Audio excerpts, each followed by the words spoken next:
Amid such a gargantuan effort with so many tens of thousands still missing, how are those rescue efforts continuing?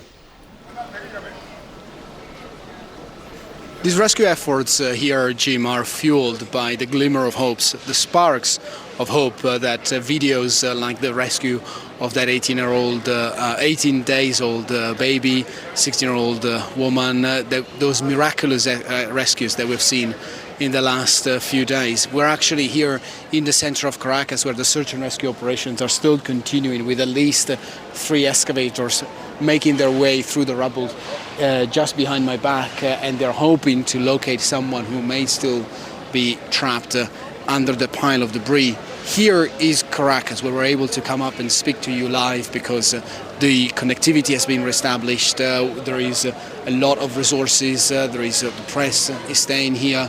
Clearly, La Guaira, which is the state which is north of Caracas and where the disaster zone is located, is a complete different environment. There is where you see truly the utter devastation of this tragedy that has put this country on its knees. We spent the whole day yesterday in La Guaira, and this, Jim, is our dispatch. Are you looking?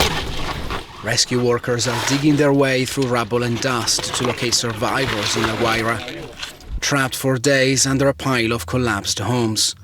The port city is ground zero for the Venezuelan earthquake search and rescue operation. This elite rescue team from the US believe they've heard a tap-tap from under the debris. They try to communicate with them with sound, and this is why this is truly a race against time, but it's a race against time that is happening in utter silence. Nobody dares to speak, nobody dares to shout, because a sound could mean a life saved. There's an elevator too, right? Yes. Next to the stairs? Was it a true center core? Now all of this is happening as the relatives of the people trapped inside and other survivors are staying here. They're waiting, they're watching. It's an excruciating wait for someone who has a 7-year-old son trapped beneath the rubble. Ronald Piñerúa has not slept since Wednesday. He was out when the quakes hit. His son was with his grandmother at home. Amen. I will find my son today, he says. I know I will. It's now or never for thousands of people who are still missing. Most earthquake survivors are rescued within 72 hours. These rescue workers say they will continue to dig until everyone is accounted for. The Venezuelan government estimates more than 12,000 people have been displaced. They all need a place to sleep and eat. We've just arrived to a fast food. It's a fried chicken restaurant, but they've been turned into a community kitchen, basically. All of these people are now working in a chain to bring out 1,500 ready meals. It's fried chicken and fries, but that will fuel both displaced and volunteers that are trying to help. At this restaurant, everyone lives in La Guaira. Everyone has lived through the double earthquake, but nobody wants to rest. It's the strength of a community who refuses to give up, despite the reality. By sunset, the search stopped. Ronald's son was found along with his grandmother under the rubble. The latest victim in a tragedy that's already taken more than 1,400 lives. It will still take days to recover their remains, but the pain will stay forever. The pain will stay forever. This, Jim, is already a different country from the one from last week. Ronald, for example, is a policeman. He used to serve in the security apparatus in the Venezuelan government. And when they did find the remains of his body, he hugged one of the US base. They were rescuers from Fairfax, Virginia. They hugged. And just that image of seeing a Venezuelan cop, a Venezuelan policeman hugging a uniformed man from the United States with the Stars and Stripes. I mean, you can appreciate how this tragedy is changing the course of history, clearly changing the course of the history of this country. Glimmers of hope in these dark hours Over the weekend, a new mother and her 18-day-old infant son were pulled alive from the rubble. They're now in stable condition after surviving 23 hours trapped. The death toll above 1,700, but tens of thousands still missing. And just the aerial shots of these buildings pancaked. Can you describe the scale of a disaster aid workers are seeing there right now?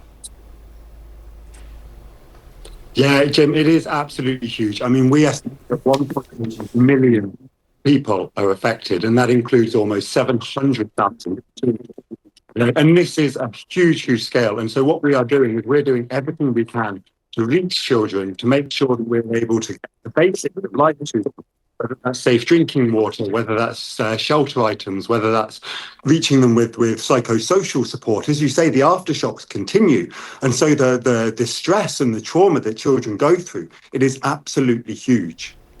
UNICEF, as I understand it, has now shipped in 70 metric tons of supplies. Is there support in place to get that aid to the people who need it? Yeah, it's always incredibly challenging in these first, days after this kind of humanitarian crisis. But we do this work all around the world. I spoke with you guys after the earthquakes in Syria, in Turkey. I was there, seeing how even in the most difficult of circumstances where roads may be damaged or destroyed, where airports may be out of action, we find a way to reach the children and families who are affected. Now, this takes time. It takes funding. We have seen huge numbers of international experts coming in for the search and rescue. We now have our water and sanitation experts, our health experts who are coming in, who work on emergency response day in, day out. And so we will be there. I mean, UNICEF has been in Venezuela for almost 60 years now. And that's one of the things about this organization. We're there before crises, we're there during crises, and we will be there for the children and families in Venezuela in the days, weeks, and months, ultimately, that it will take to recover ahead. The majority of our staff in Venezuela are Venezuelan themselves. They are of these towns, of these cities. And so the impact that it has to be responding to this kind of crisis, but also to be living through it, it is huge. Even before the quake, children were facing malnutrition, schooling interrupted. It must be even more difficult to respond to a crisis like this one when even prior to the natural disaster, there were already humanitarian needs, right? People in need. How do you manage that? Yeah, that's one of the great things about UNICEF is that we work providing support in every part of children's lives, whether that's supporting, pregnant women and young babies, whether that's support, whether that's helping kids get back into school. There is not a part of a child's life where we cannot provide that support. But as you say, in complex environments such as these, it can be especially complicated, and it also takes long-term funding. And that's why support from governments, but also just regular people out in the street. If people are seeing these images and want to support, UNICEFUSA.org, I've seen the change and the impact that every single dollar, every single euro has for children who are affected by these kind of crises, and it can help them rebuild their lives.